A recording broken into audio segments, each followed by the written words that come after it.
This isn't your average shepherd's pie. The Instapot is your friend. You can also use it to toast your chilies.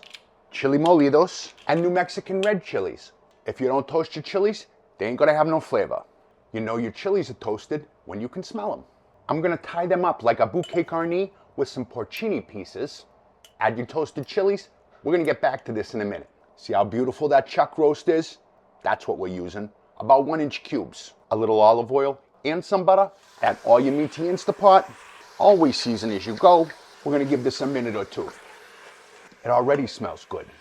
Time to add your shallots, carrots. Celery's fine, but fennel brings a little licorice to the party. Chopped garlic. I'm a mushroom guy, what can I say? Add a bay leaf, cover with water. Remember that porcini and chili pack? Tie that up. That goes in to hydrate while we make that meat tender. Oh look, there's a setting that says meat. How convenient. It's shepherd's pie. You gotta have corn, and it's gotta be fresh. And you gotta get everything out. That gets sauteed with butter to bring out its natural sweetness. Always season as you go. This shepherd's pie has a secret layer. Zucchini, shredded. Corn's done. Put that same pan back on with some olive oil.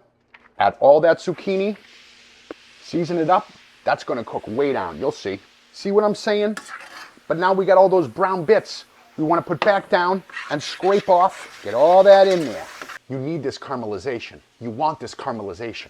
Now that's concentrated flavor. Now be a good time to put on those potatoes.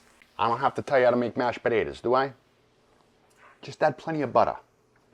That meat is nice and tender, but we gotta thicken the gravy now. Remember those chilies? Add those chilies and mushrooms to the blender with some of that jus. At the same time, we're gonna thicken that gravy with cornstarch and water. That all gets zinged at the same time. And add it back to your Instapot. That's gonna make the perfect gravy. Now it's time to build it. Layered with meat and gravy. This is where you sneak in that layer of zucchini. Always a layer of corn. Top it off with potatoes. Really top it off. More browned edges means more flavor. A fork will help us do that. Onto a sheet pan and into the oven to bake and get all bubbly. Now that's a looker. That tastes like it cooked all day long. Oh yeah. I love what the chili brings. All these flavors. Chili, fennel, veggie. The gravy is amazing. Shepherd's pie, my way. It's just a lot of love went into that dish.